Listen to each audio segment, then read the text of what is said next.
Sa dihang naglain ang panahon na stranded ang mga baruto kung man dili sila makapangisda kay nagdayon man ang panahon. Kakusog man sa hangin ug sa dili sila makapanakat kay basin unay mahitabo madiskusya sila kung naa sila sa lawod.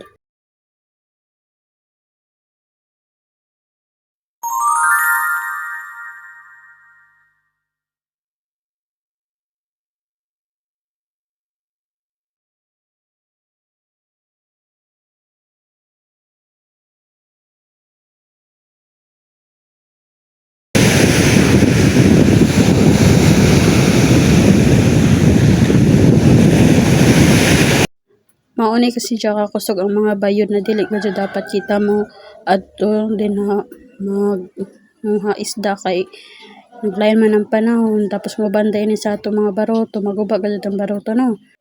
Ug sa mag-amping kita nito tanan dili kita magpahito rapak dito sa lawod na magisda kay basi mga unok kita dito kita rin nagdaya sa ato kagalingan dito.